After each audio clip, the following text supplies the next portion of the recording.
সুন্নাহকে ক্ষমতা দিতে চাই, তিনি আদর্শ গ্রহণ করেন, এই নীতি আদর্শ গ্রহণ করেন, ইনশাআল্লাহ নাসরুন মিনাল্লাহি ওয়া ফাতহুন করিম। অবশ্যই সামিন সেই রাস্তা আমি দেখতেছি, ওনার আমার চোখের সামনে আমি দেখতেছি, ও সংসদের মধ্যে কলেমা কথা হবে, কথা হবে, লা ইলাহা ইল্লাল্লাহ উচ্চারিত হবে,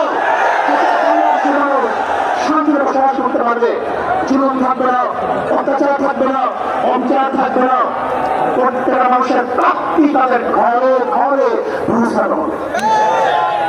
আজকে আমার মা মনে করে বসছে, ইসলাম ক্ষমতা আসলে আমাদের অবস্থা কি হবে? ইসলাম ক্ষমতা আসলে প্রত্যেকটা মা বোনের ন্যায্য অধিকার প্রতিষ্ঠিত করা হবে। ইসলাম ক্ষমতা আসলে আগামী ৫-১০ বছরের মধ্যে সমস্ত জমিরা দরিদ্র উপরে চলে যাবে।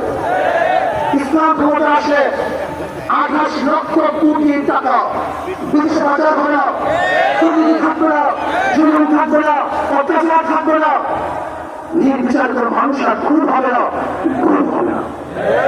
ইসলাম ক্ষমতা আসলে শ্রমিকদেরকে তাদের অধিকার আদায়ের জন্য রাস্তায় নামার কোনো প্রয়োজন হবে না। ইসলাম ক্ষমতা আসলে কৃষক শ্রমিক মজদুররা তাদের অধিকারকে প্রতিষ্ঠিত করার জন্য ইসলামী সরকার তাদেরকে নিয়ে গভীর গঠন করে তাদের প্রাপ্তি তাদের কাছে পৌঁছে দেবে। আসুন ইসলাম হুকুমত কায়েম করার জন্য আমরা চেষ্টা করব। আজকে আমাদের জনসভায় যশোর থেকে